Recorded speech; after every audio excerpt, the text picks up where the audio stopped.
ওং নমো ভগবতে বাসুদেবায় নমঃ। অথ তৃতীয় অধ্যায় কর্মযোগ। শ্লোক নম্বর 35। গীতার অংশ পাঠ করছি। শ্রেষ্ঠান স্বধর্ম বিগুণম পরধর্মাৎ সুনিষ্ঠিতাৎ স্বধর্মে নিধনম শ্রেয়ঃ পরধর্ম ভয়াবহঃ। স্বধর্মের অনুষ্ঠান দোষমুক্ত হলেও উত্তম রূপে অনুষ্ঠিত, পরধর্ম থেকে উৎকৃষ্ট। স্বধর্মে সাধনে যদি মৃত্যু হয় তাও মঙ্গলজনক, কিন্তু অন্যের ধর্মের অনুষ্ঠান করা বিপজ্জনক।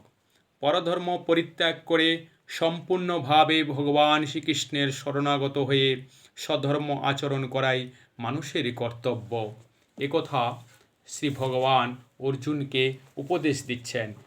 এখানে ভগবান শ্রীকৃষ্ণ অর্জুনকে বোঝাচ্ছেন, তুমি নিজের ধর্মের প্রতি শ্রদ্ধাবান হও। নিজের ধর্ম রক্ষা করতে গিয়ে যদি মৃত্যু হয় তাতেও মঙ্গল হবে। বারবার অর্জুনকে নিজের ধর্মের কথা স্মরণ করে দিচ্ছেন, কারণ অর্জুন একজন ক্ষত্রিয়। আজ গীতার এই সংক্ষিপ্ত বিষয় উপলব্ধি করলাম। পরবর্তী ভিডিওতে আমি ভক্তির সর্বশ্রেষ্ঠ পন্থা কী এই বিষয়ে আলোকপাত করব।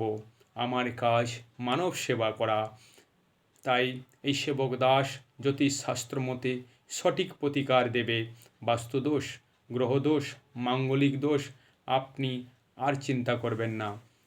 আমি আপনাদের কথা দিচ্ছি, এই সব থেকে মুক্তির উপায় আছে। সঠিক বিধিবদ্ধ প্রতিকার করিয়ে নিন। আমার এই হোয়াটসঅ্যাপ নম্বরে আপনারা যোগাযোগ করুন এবং ফোনে যোগাযোগ করুন, সঠিক প্রতিকার করিয়ে নিন। আপনারা ভালো থাকুন, সুস্থ থাকুন, এই কামনা করি। হরে কৃষ্ণ।